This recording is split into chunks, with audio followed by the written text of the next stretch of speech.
Hi, and welcome to the Mind, Body, and Soul television show, coming to you live from our Denver, Colorado Internet TV studios. I'm your host, and also the moderator of the show, and also I founded Conscious Evolution Media, 10 years ago.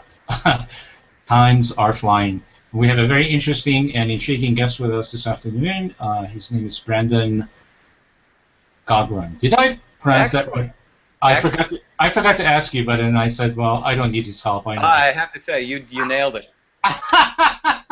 And he is a molecular biologist, which is important because we usually don't get people on this network that just want to share their opinions, because opinions, we have as many people on the planet, and that's 7 billion, and we don't need any more opinions. What we do need more of is people that know what they're talking about. They walk the talk, and especially a lot of our shows like this one is going to come from a scientific background. Is that accurate? Well, I certainly hope so. I'd like to think of myself as an expert. We'll see.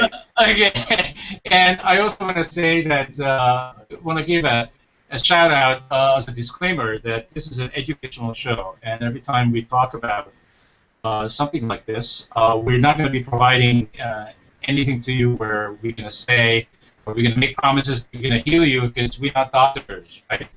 Correct. Absolutely.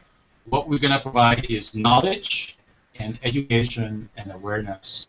So with that, Brandon, if I took all the titles that anybody has ever called you, like molecular biologist, as well as maybe an entrepreneur, maybe a friend, maybe a colleague, and all the other things anybody has ever called you, if I take all those away, what's left? Who is Brandon Gogron?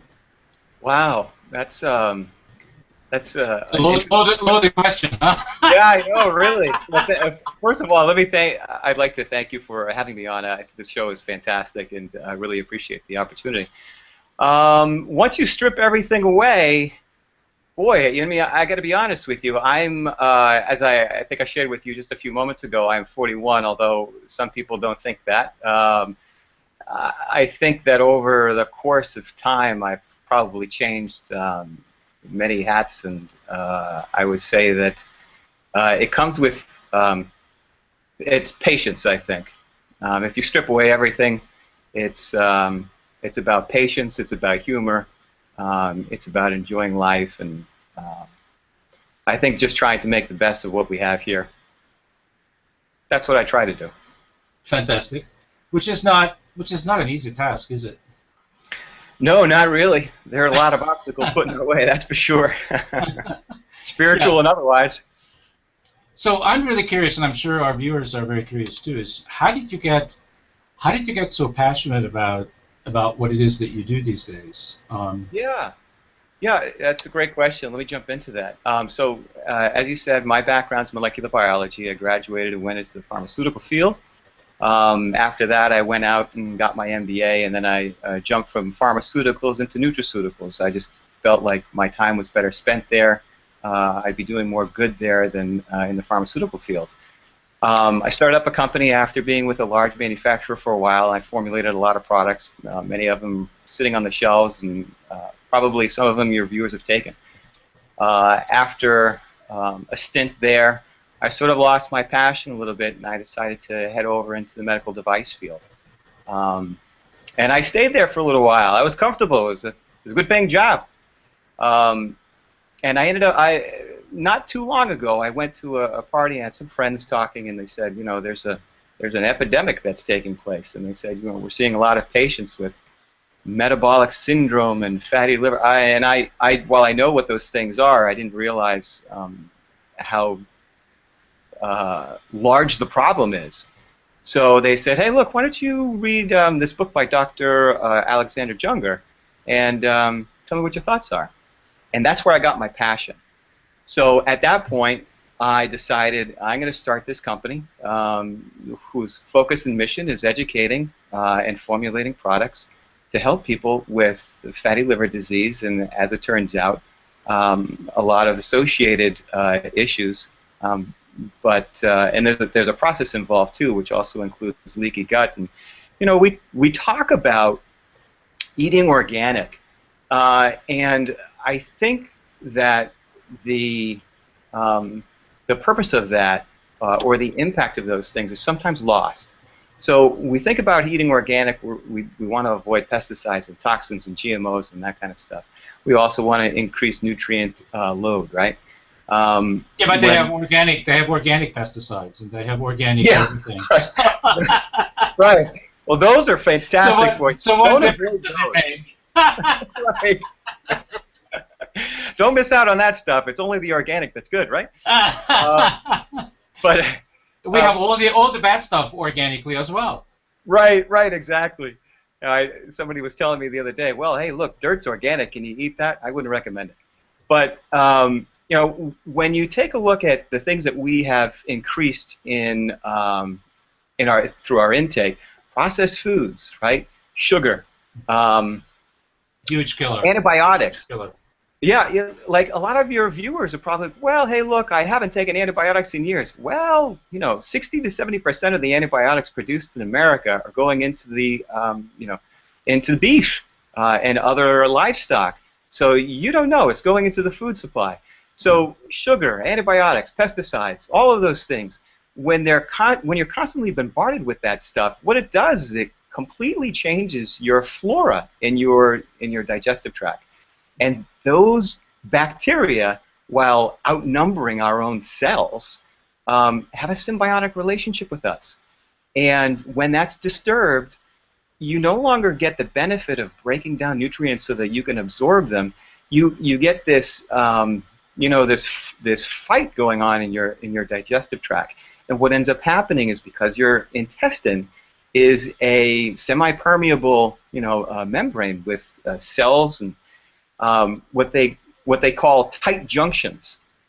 What ends up happening is these tight junctions start to widen, and rather than your body selectively taking in what it needs, pathogens, whole food pieces come through, stuff that you really don't want, and that starts to kick up an immune response, and that's what we commonly refer to as chronic inflammation.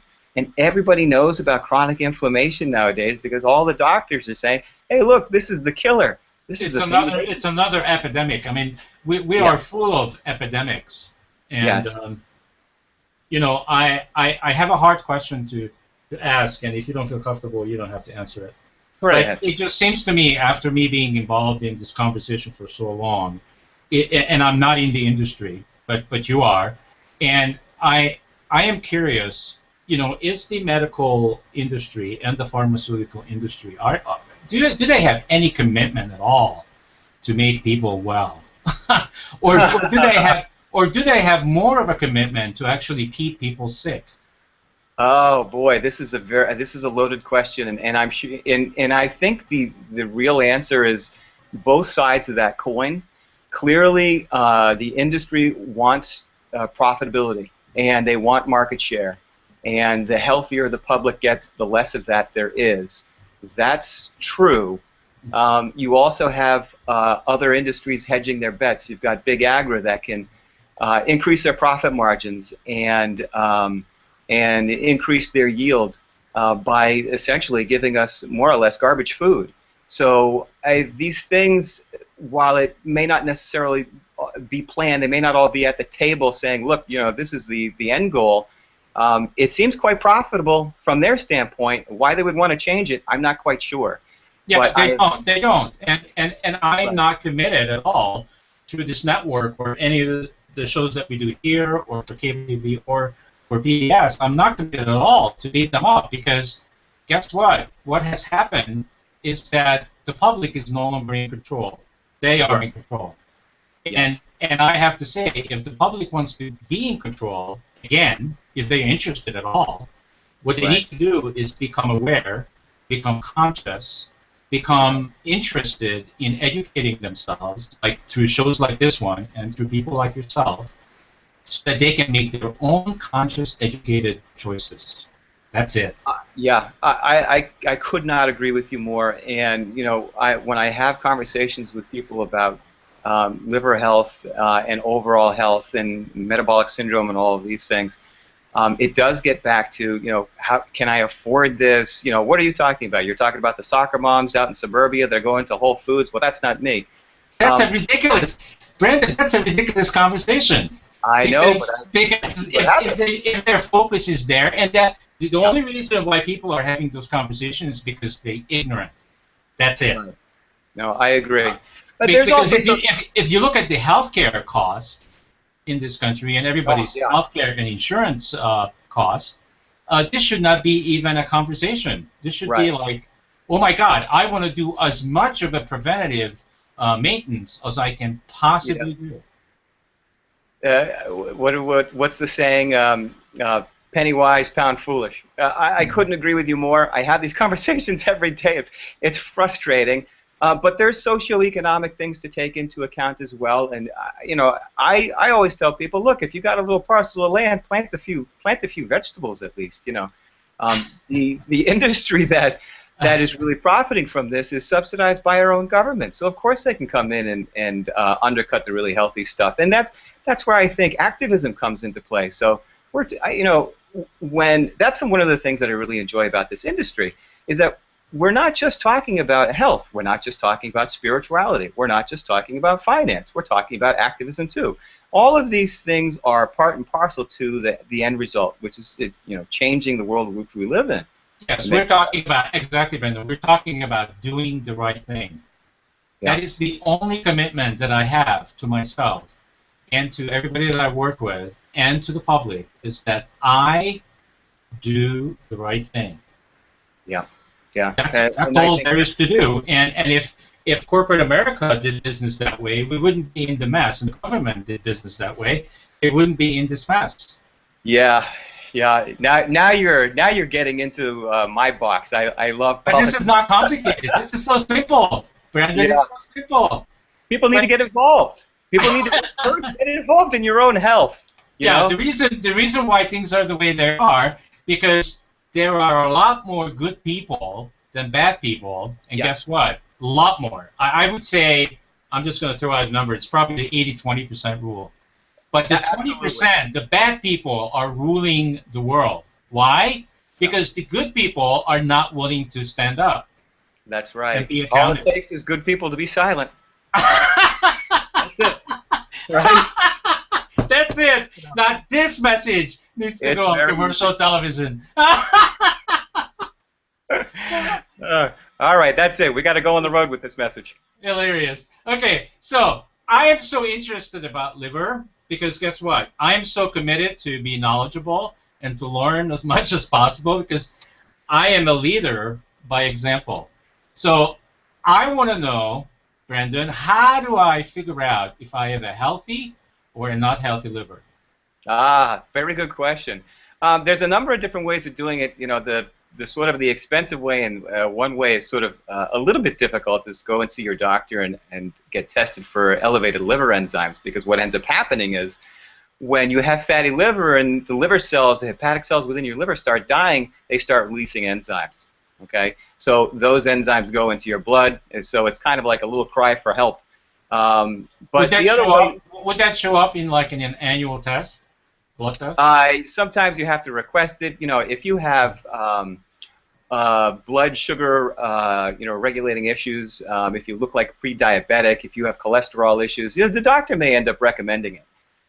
If the doctor is someone enlightened, and they, the doctors that I typically go to are, the naturopaths, osteopaths. They're the ones that are quite in tune with this. So I mean, I would recommend them. They seem to get this connection pretty readily. And then it's a matter of trying to take care of it. And is there a less expensive way to figure it out? Well, I will tell you this: if 3 people are walking down the street, chances are one of them has fatty liver. Okay, so if you have been eating an improper diet for an extended period of time, you have sort of some intestinal discomfort. If you have fat on your body that you can't quite get rid of, you're a candidate. You would be. So I'm a candidate. Okay. You're not alone. You're not alone.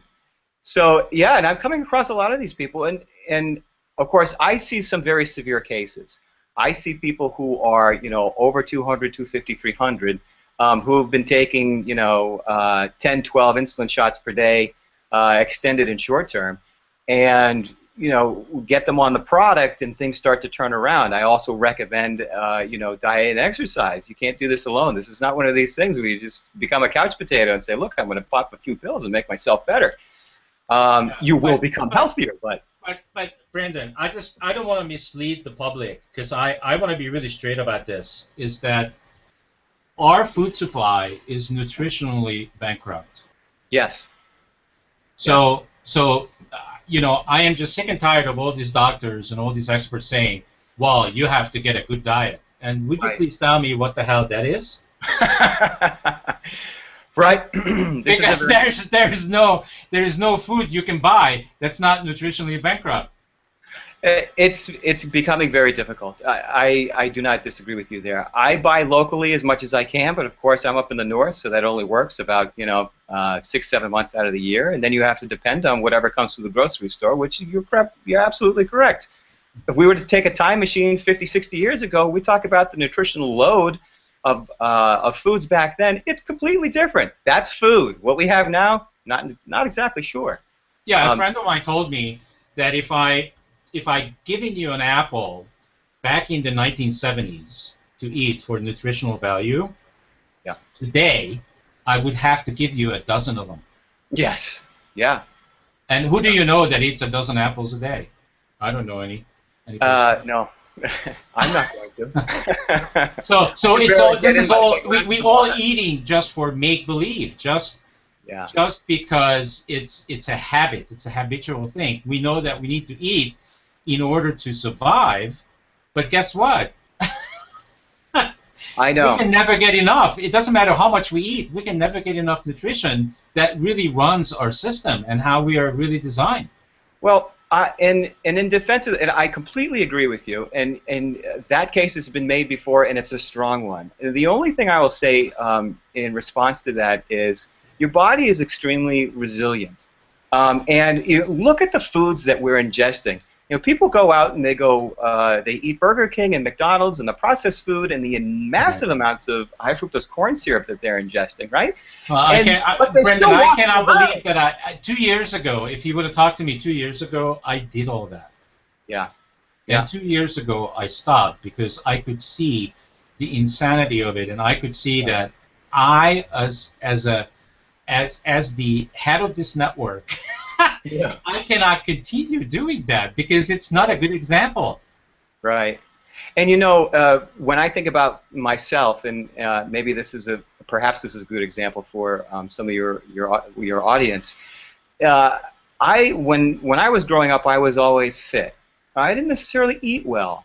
Then I got into my 20s. I started to eat properly, and then I started taking supplements, and then I went into a whole different phase, which was going and seeking out a more spiritual life.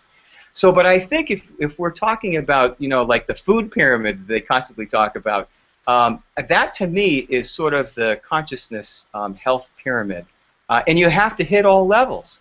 And then once you sort of occupy that space, and I'm not going to say you're ever going to master it, but then you can look outside yourself and start to help those around you, and that's what I try to do. Okay, well, I take my hat off to you because it's you know, 2 years ago I realized that health and wellness is actually, to me now, more important than consciousness. And if you would have talked to me 2 years ago, I would have said consciousnness is more important than health and wellness. Right. And I changed my mind, because if we're not healthy, it doesn't matter how conscious we are. We're done. Yeah, no, I completely agree. Yeah, I mean, especially with GMOs and the toxins. Look at I don't want to get too off track, but look at bee colonies. You know, now we've identified that there's you know, 2 or 3 toxins out there. One of them made by Bayer that is directly impacting you know, this epidemic with collapse, with bee colony collapse.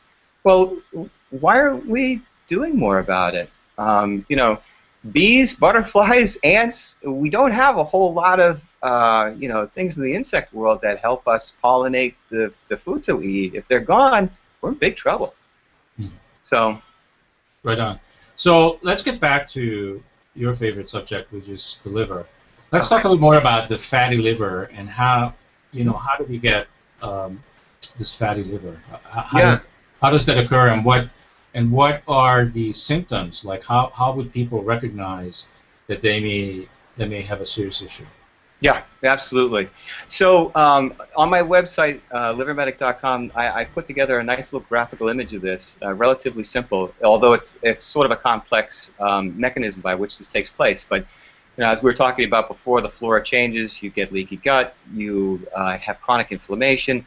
Believe it or not, the immune system starts to, sort of like collateral damage. It starts to impact the cells in your digestive tract and open up leaky gut and those tight junctions even more. So more pathogens and foreign materials are coming through, and the immune system is just overwhelmed.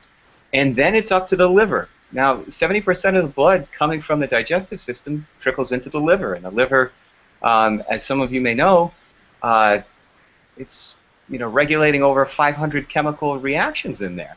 So the problem is, once it's overwhelmed, it can't detoxify all of this stuff. So it only has one choice. It's not going to liberate these toxins and let them run freely in your body. That would be extremely dangerous. So it takes all of these things and it jams them into fat cells, and it says, well, okay, I'll see you next week or whatever I can get around to it. We've neutralized the problem for now, but I just can't break that down so that we can get rid of it and expel it. So you get this buildup of fat within the liver, outside of the liver, and if you get enough of it, it starts to impact the function of the liver. You end up getting, there's blood flow that stops getting to hepatic cells. They start to die off. You get necrosis and cirrhosis, and so forth and so on. How about cancer? So, how often do people get liver cancer? Yeah, that's obviously another impact as well. So. All of these things are related. You have chronic inflammation. You have, the liver is really critical when we're talking about regulating blood glucose. So yes, it doesn't create insulin, but what breaks down insulin? The liver. What's regulating that process? The liver. So when people are becoming, pre-diabetic and have diabetes, type 2 diabetes, we really have to wonder, what is the health of the liver? So those are the things. Hang on, Brandon. I gotta interject something. So based on the kind of diet we have here in America, doesn't everybody has a type 2 diabetic problem? If you're talking about the immense number of carbohydrates, both simple and complex, that sugar. Like a friend of mine told me, I do a house show with a friend of mine, and he says, well, the parents would be better off just to take the cereal, throw it in the garbage, and give the box to the kids. Because at least they would get some fiber. That's brilliant, because you're absolutely right. There's absolutely no nutritional value. Everything is baked out of it. And then as a supplement, to make sure that they ingest it, they sprinkle it with all different types of essentially toxic sugars. I can't agree with them more. Oh, my God. Yep, absolutely right. And how much of that goes on every day, Brendan? And what's the size of that industry? Just the cereal industry, breakfast cereal industry itself. How big is that? I mean, all you have to do is watch television for a half hour, and you'll see how many times they come up. Well, and that will tell you that they have a couple of $1 billion just to market this crap. Yeah, absolutely, and they're starting younger and younger. I mean, jump onto, like, I have a 7-year-old, so jump onto, one of these Cartoon Networks, and very clearly they're reaching out. They want cradle to grave, mostly grave, but they want cradle to grave, and it's very dangerous, because you go into the store with the kid, and he wants Captain Crunch and Fruit Loops. Well, this isn't very healthy, so it's a constant battle for parents, but it's one that they have to win. What is it going to take for them to wake up, Brandon? It's like, I sometimes just like to take my head and just bang it in the wall. It's like, oh my God, what is it going to take people to just realize what's going on? we have 300 million people, right? And 360 I, or something. right, 315, 320, something like that. If you could gather 1%, that's 3 million people. And if you were to go locally and build coalitions within districts, and you were to link it through the internet, we're talking about major activism, and we're talking about on multiple levels. When I sit down and I talk politics with people, right or left, Democrat or Republican, they agree on a lot of things.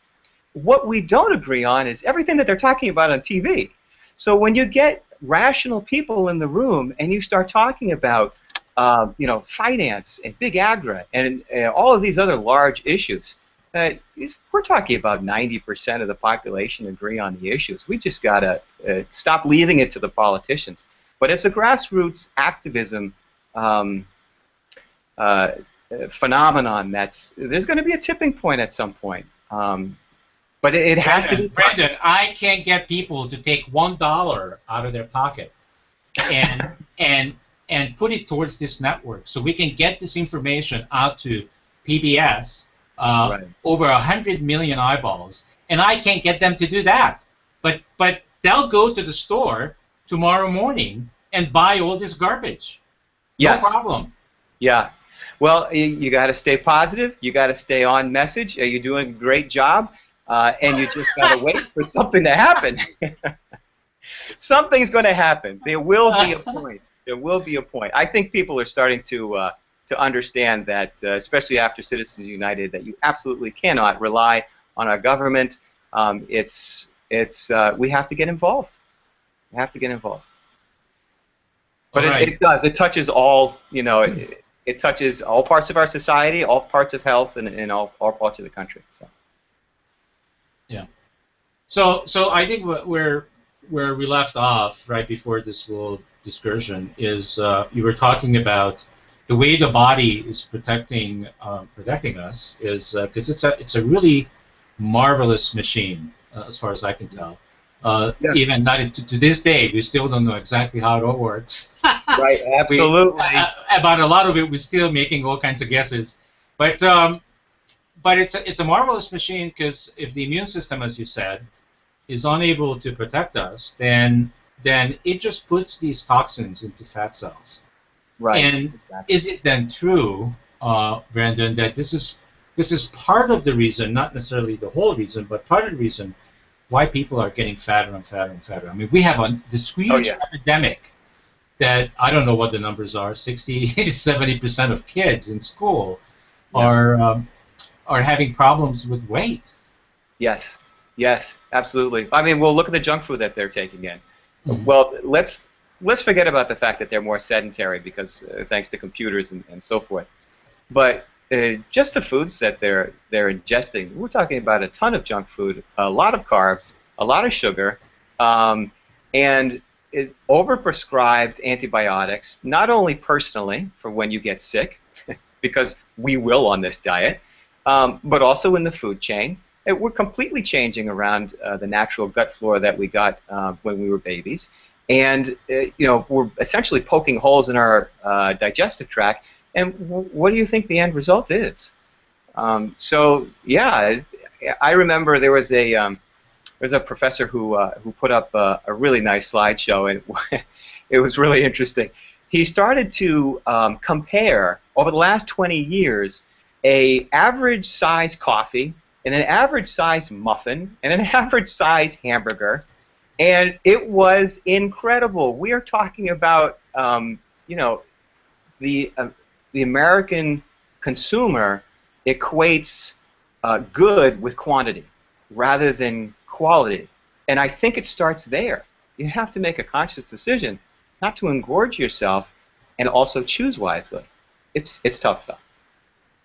Well, but don't you think we keep eating more and more? I mean, this is why the fast food industry got so successful with the marketing message, like, would you like to biggie size that? Would you please supersize my fatty liver? Because the body says, I haven't got enough nutrition. Would you go get another hamburger? Yeah. Well, that's a really good point. So you're getting into this positive feedback loop. So you're taking in the complex carbohydrates. As soon as you're finished with that, there are certain satiety factors that only get kicked in if you have a high protein, high fiber diet. But we're not getting that. We're getting a high carb diet. And carbohydrates don't shut those parts of the brain off. So they don't turn those satiety factors on. So when people are ingesting these terrible foods, there's no internal switch saying, well, I've had enough. I had a bag of that. You know, maybe we should stop. Whereas if you were eating a high protein, high fiber, fruit and vegetable diet, that wouldn't happen. Right, right. Well, that's a very good point, by the way. Yeah, fantastic. So guess what? A lot of the school districts begin to do in order to get better quality food to the kids, and to also give them, some variety and make sure that they're getting some vegetables. Yeah. Do you know? Do you know? Oh, do I know? Yeah. That's a battle. No, I'll tell you what they did if you don't know for sure. No, please go ahead. Yeah, they implemented pizza. So, well, that is a phenomenon. So what's wrong with pizza? It's hard for me to say no to pizza too. It's one of my Achilles heel, but I don't eat it 3 times a week like the kids do at school, and I think that's it's okay to have it once in a while. There's nothing sure. wrong with it, but not every day. No one's a nutritional saint. I mean, if you are, God bless you. But no, look, I'm not. sometimes. I'm not. But I think that that's also an area where parents should get more involved. They clearly understand what's going on within their own kitchen, and if they're conscious about it, they're choosing the right foods. Well, when little Johnny goes off to school, I got to tell you, a lot of those lunch plans, they don't look so healthy. So they have to get more involved. And when you're talking about learning, the brain is a sponge, but if you're not giving it proper nutrition, I don't know how you're supposed to test correctly. So let me give you some interesting. Let me give you some interesting feedback. This is just from a personal experience that I've had. We took in a family for a while because they lost their home and they were homeless for a while, and they lived here with us, and they had this constant habit of on the weekends or even during the week to go get pizzas and to go get fast food. Sure. Yeah. And I told them what I knew about it. I didn't judge them. I just said, this is what I know, and I think you should be aware. And they had 2 teenagers, one a 14-year-old, another one a 17-year-old. You know what they said? No. They said, it's food. Oh boy. So what's your definition? So that's the mindset that all these millions of people we've been referring to actually have, that they think it's food. Yeah. I have news for you. It's not. Yeah.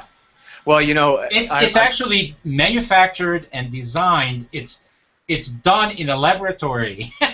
It's not real food. Right.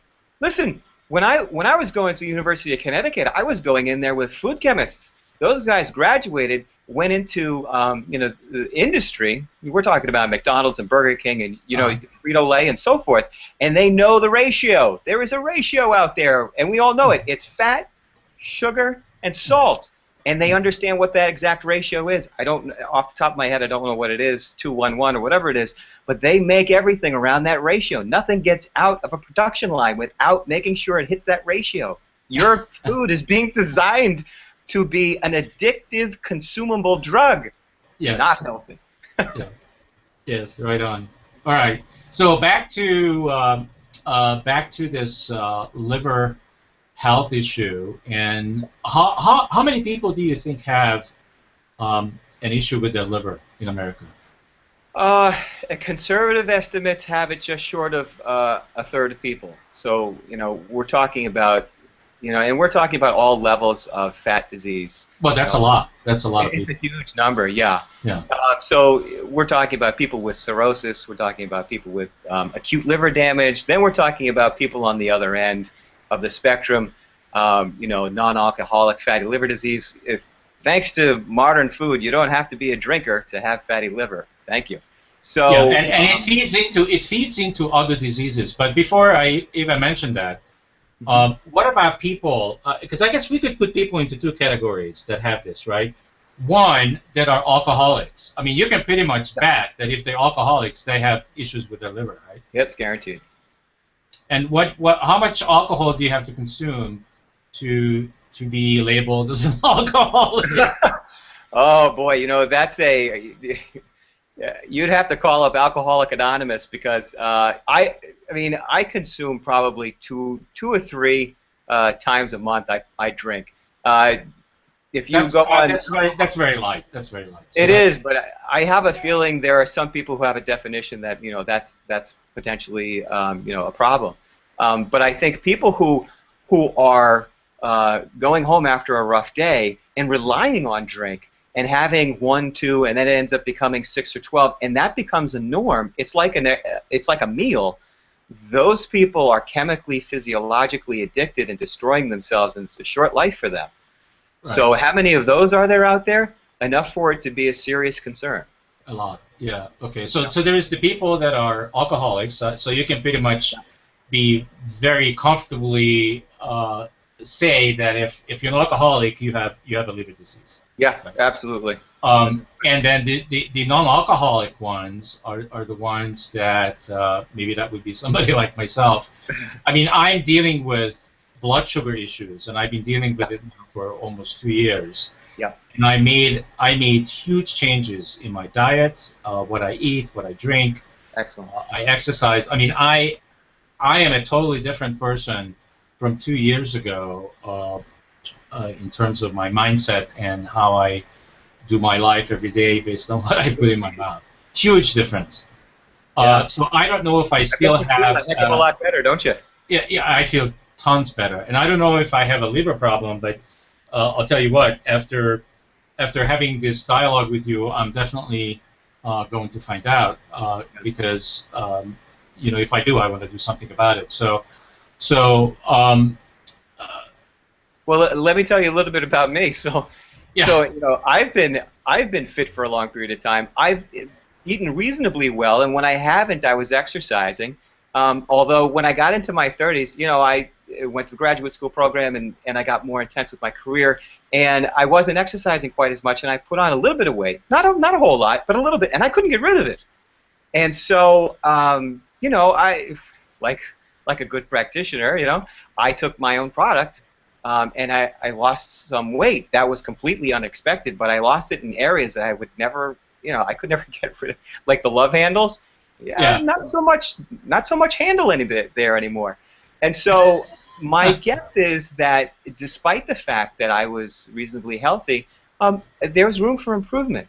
And there's diabetes in my family, so my blood glucose in the morning after fasting was somewhere in the vicinity of 118, 120, which is on the upper side of that bounds. Well, I started taking the product, and it came back down into the 90s. So, yeah, I mean, it definitely has an impact. And there are few and far between that couldn't benefit from, improving and kickstarting the phase 2 conjugation within the liver to detoxify some of your fat cells. Sure. And the interesting thing, too, that I want you to mention and focus on just a little bit is that the problems with liver and fatty liver goes undetected for a long time. Oh my goodness, yes, yeah. And that's a problem because we could actually do something about it fairly early on if we knew we had the problem. Yeah. Well, if you recall, there was 20 or 30 years ago. I remember because my grandfather was on aspirin recommended by his doctor. Here, take a half an aspirin or a quarter. For how long? Well, for the rest of your life, every day. And this was very commonplace for doctors to recommend. And again, we're getting back to that chronic inflammation stage, right? So we're talking about a really metabolic syndrome is really where this conversation needs to go. And yes, it has elements of fatty liver. It's got elements of diabetes and obesity and chronic inflammation and IBS. Don't forget Don't forget. Constant fatigue and things like that. A lot of chronic people, fatigue, absolutely. I know a lot of people that complain complain to me that, oh my God, they always tired in the afternoon. They need to take naps, and I'm going, Right, right, what? right. Yeah, absolutely. But you know, that aspirin, while it's true, you know, they had all these studies and they correlated it back to, you know, it makes for a healthy heart, reduces heart attacks, I reduces got it. I got it right here. It's on my desk. Bingo, bingo. They're right, okay? If you're not, but you're treating a symptom, not the cause. So without it and not doing anything else, in the absence of everything, yeah, I would certainly recommend it. But try to do something else. Try to do something more healthy. Don't take the aspirin. By the way, the aspirin has to be broken down by something. It's getting broken down by the liver. So, you know, you have to go after the causes of this. And really, I think people ought to be taking a look at leaky gut. I seriously think that these problems all relate back to, and that's one of the reasons why there's been such a push for probiotics and prebiotics recently. You know, they're not just tossing these things around because they want to sell some products. You know, if you really focus on probiotics, your first and best line of defense is your digestive tract. It's the permeable membrane in your body that takes in your nutrition. So if it's not in good health, neither will you be. Well, that's a fantastic message anyway. I just want to make sure that that we repeat it, because let's not do what the pharmaceutical industry and the medical industry is already doing, which is they pretty much full time treat the symptom, not the core cause. Right. So Absolutely. I'm totally excited that you said what you said, because it's really about finding out what the core reason is why we're feeling the way we are feeling, or why we're having the problem we are having the problem with that we need to deal with, not taking all these different things. But I'm just curious. I had a biologist, a researcher, and a doctor, a PhD, that's probably going to win the Nobel Prize that I did 5 shows with just a couple of weeks ago. And I'm curious how much, since you are also a biologist, I'm just wondering, how much do you know about microbiome? Microbiology? No, it's called microbiome, which is called our third brain. Not much. Okay, Not illuminate much. me. Okay, so how he introduced the conversation to us is that we actually have, you know, did you know that we actually have 3 brains? The brain that we have in our skull, and we're still learning a lot about. Yeah. And then we have our gut, which is your conversation, which is the second brain, and Absolutely. we've only known about that for 10 years. Yes. That's a brain, and then I'll get into why he called it a brain. And the third brain is really the microbiome, which are all the entities that are living on our skin and living inside of us that are non-human. Yes. Yep. And that's our third brain. And what's interesting is that all of these things, all of these beings are communicating with us. Yeah. And because we're interconnected, everything is interconnected. And if you look at how big the third brain is, he referred to it as, if you put it all in one mass, it would be like 5 kilos, which is bigger than I don't know, how big is the what takes care of our that screens everything? You were talking about it a million times today. I'm just having a brain fart. What, the liver? The liver. How big is the liver? Yeah. It's okay. It's a forgettable organ. Everybody else forgets about it. I know. It just wasn't coming to me. But it's much bigger than the liver. So he basically said that we are much less of a human being than we think we are in the collective sense. Yeah. That we're like 1% of the rest of the beings that are in us and around us. Yeah. No, I think that's an excellent point, and that's sort of a rabbit hole I haven't gone down, but I absolutely agree with it. I mean, if you look at the facts, and if those, by the way, one more thing, Brandon. If those critters I'm talking about the biodome. If they not in balance, Yes. then our system is a mess. I completely agree with you. Yeah. Um, one fact I do know is that bacteria outnumber us 10 to 1 in terms of when you take a look at the number of bacteria in our body versus the number of cells. So there's nobody who could sit here and argue that they're not a very, very important part of a human ecosystem. Right, you said it. That's really what he called it. It's an ecosystem. It's an intelligent, actually, intelligent ecosystem. And so what I got out of the conversation that I think you'll appreciate and our viewers will appreciate is because, for a long time I used to think that we just eat because we need the nutrition and we need how do you say it? We need the, like when you put gas in your car, you need the energy to run the system, and it's much bigger than that. Oh my God! Yes. It's like he basically said, when you eat something, whatever it is, he related to like a ship, like how they have these warships that there are 5,000 people on it. Right. It's like you're that's a great analogy. You're inviting people onto your ship. Right. that could be the enemy. Make sure there are no stowaways. And not part of your team. Right. And I went like, oh my God, I have never looked at it from that point of view. Right. Make sure there's no saboteurs on board while you're in the middle of the Pacific. Yeah, exactly. Like you think you have 5,000, but more than half of them are not on your team, but they look like you. Playing for the other team. Yeah, that's a big problem. I agree with you.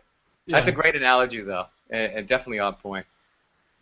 Yeah. So let's talk about the solutions, because I think that's very unique that you have some natural solutions to this. So I think we're ready to address what solutions that you come across or developed or promoting right now that really takes care of the liver issues and the fatty liver. Yep.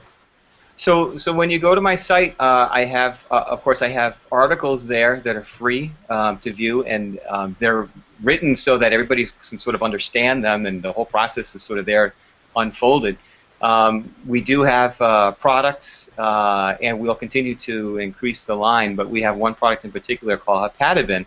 And essentially what's happened was, I came across some individuals with fatty liver, and I went down to the Whole Foods, and we stocked up, and here I'm walking away with a grocery bag worth of stuff, and it's very expensive, and they're kind of looking at me like, oh, how many of these pills am I going to take?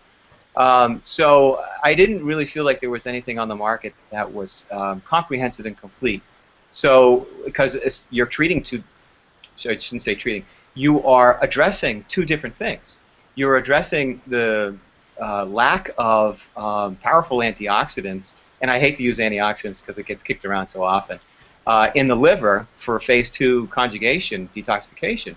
And you're also taking a look at healing the leaky gut, so you don't continuously have this barrage coming into the liver, right?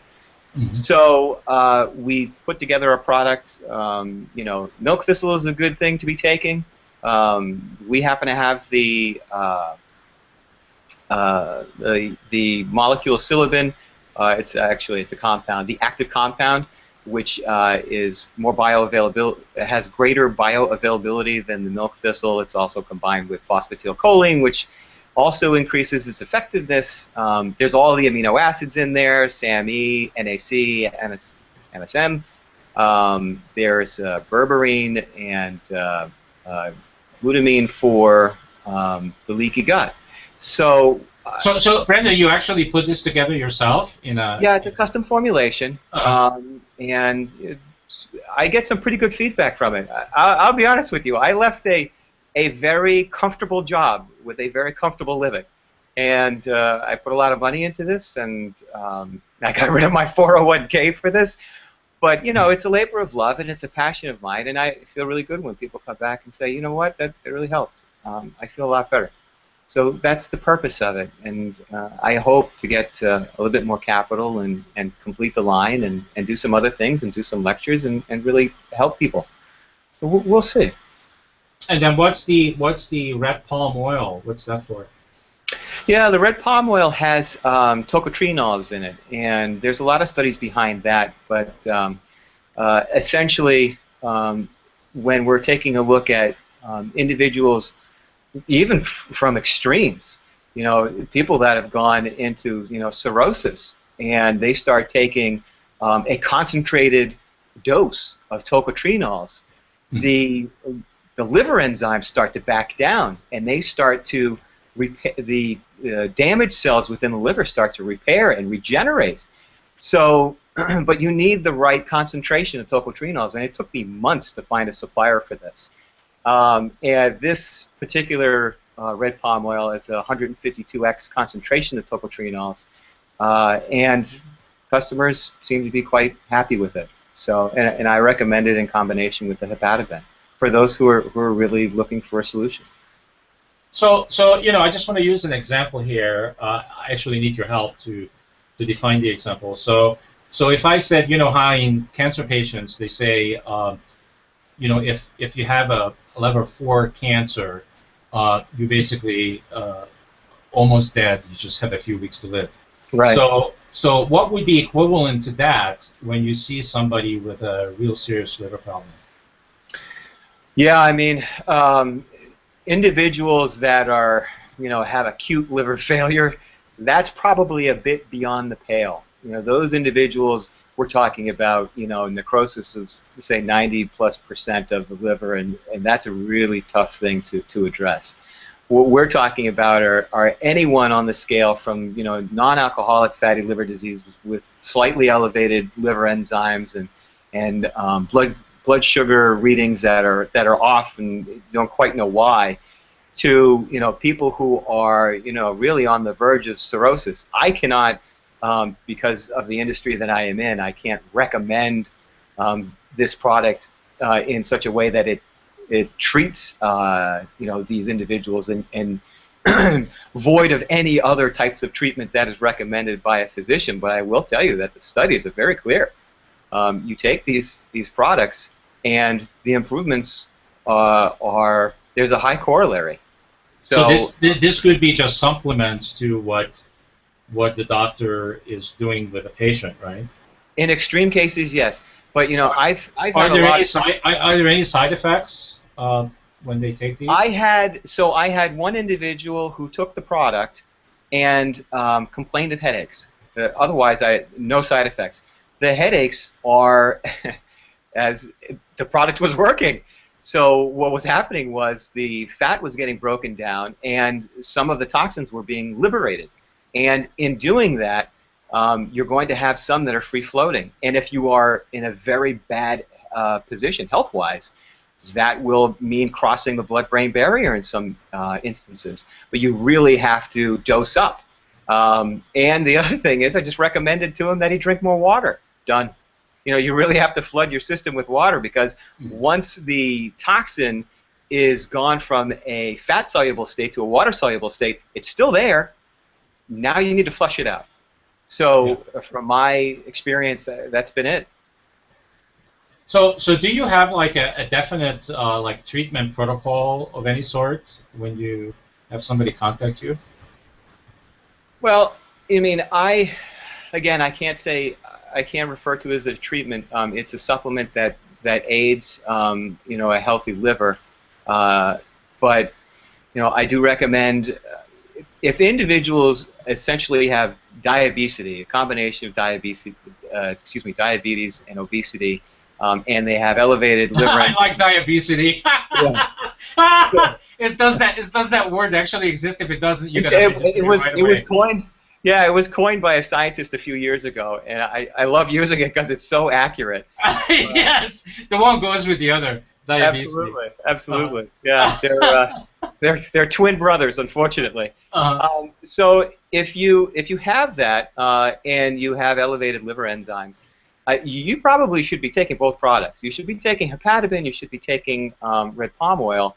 And the other thing that I highly recommend to people, and I will start to come out with some of these formulations on my own too, so that I have some base quality control over it, is something for the something for the leaky gut. you need to make sure that those tight junctions are tight again. That's so critical. Why treat the liver if you're just going to pass all of this stuff back into it? So, yeah, yeah, I would say, and this is something that I would recommend to you as well, and all the other healing arts. That at this conversation I did this 5 shows that I mentioned earlier. Is that, of course, he could say treatment protocol because he's a doctor. He's a PhD and a doctor. And I'm sorry I referred to you that way. I didn't mean to. It was just a slip of my no, that's tongue. quite all right. So I don't mind. so he basically, this is what he said, and it blew me away. It blew me away. He said we all in the healing arts need to go back to 100 years before, like the things that we did 100 years ago, and that is make sure that our immune system is strong, and that our in terms of what we're putting into our system, that we are nutritionally balanced. Don't even start taking anything. He basically said, I don't write anybody anything or put him on any drugs until, number one, their nutrition is balanced, because it's craziness. Yeah, and you just inadvertently made the same point just 2 minutes ago. And I would go perhaps one step further, and I'm sure he would probably agree with me, although I don't want to put words in his mouth, is that you can have a nutritionally balanced diet, but if your digestive tract can't process it and absorb the nutrients and deflect the pathogens, I don't know, you might as well be eating at Burger King. Forget about it. I agree with you, but here's the thing, because you said the opposite also, that it's great. You can get on the stuff that you're making, the products that you're making, and have your liver back to normal, and take care of the problem, so your liver is functioning well. But if you continue the same lifestyle that you were doing before you got here, what's the difference? You're going to be back in the same thing.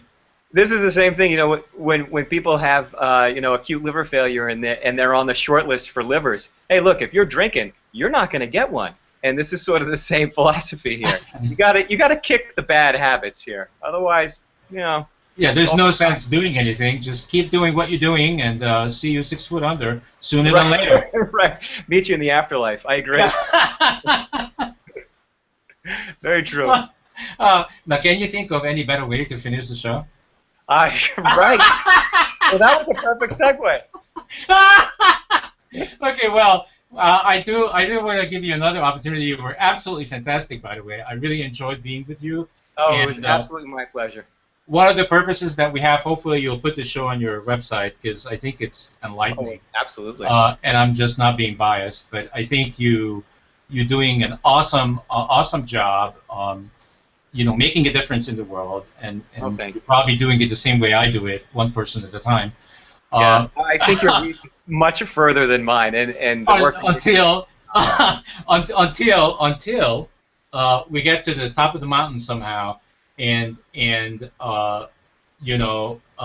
snowball effect begins to take place. Yeah. But then when that happens, watch out and get out of the way. Absolutely. And I know that that's going to happen sooner, not later.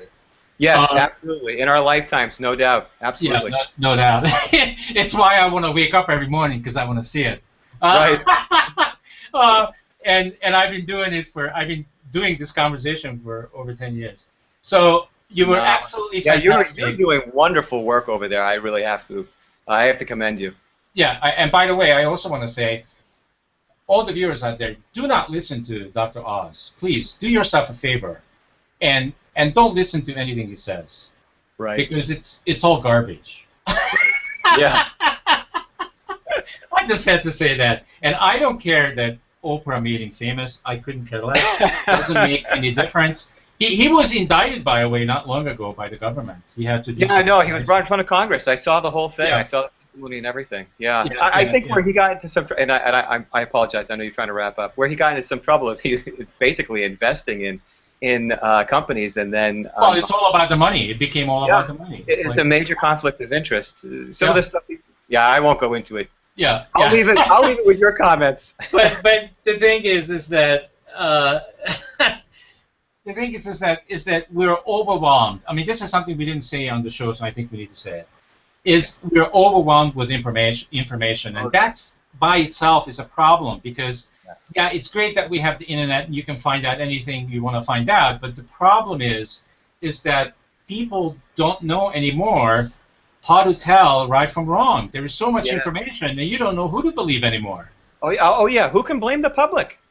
I mean, it's a full-time job for me, and I find it difficult. Yeah, there is so much information, and a lot of it comes from reputable sources, and you go like, oh my God, did they really say that? Like, you know, people just don't even have. I mean, I want to do a show very soon about diabetes because people don't understand what the heck it is. Right. Yes. Absolutely. Yeah, I agree. People are very confused. So you were so cool, and I just want to make sure that you mention how you want people to contact you, your website, anything else that you want to say. Yeah, absolutely. Thank you very much. Yeah, if they can go to www.livermedic.com, I've got all the information right there. They can call a toll-free number at 800-387-2278. And my email is on there too. Just go to the website, reach out to me. I answer questions all the time. My turnaround time's fairly quick, so it's free. Yeah, until that ball we were talking about starts rolling, the snowball starts rolling down the mountain. Then, then the floodgates will open. Right. Yeah. Then I'll have to hire somebody to answer the question. Okay, don't worry, they'll still be coming from me. Yeah, no question. So I hope everybody enjoyed the show. I certainly have, and keep watching it. The more you watch this show and all the other shows on our network, the better the possibility that they get up onto our monthly top 10 list. And once it's in the top 10, then it's eligible to go to PBS. So please do yourself and everybody else a favor out there and do watch these shows so that we can make a difference in the world. And that's really what I'm committed to. So, and I know Brandon is committed to the same thing. So we love you all. See you next time. We actually have another special tomorrow evening at 7. So come back and watch us on Mind, Body, and Soul TV. Thank you very much. See you next time.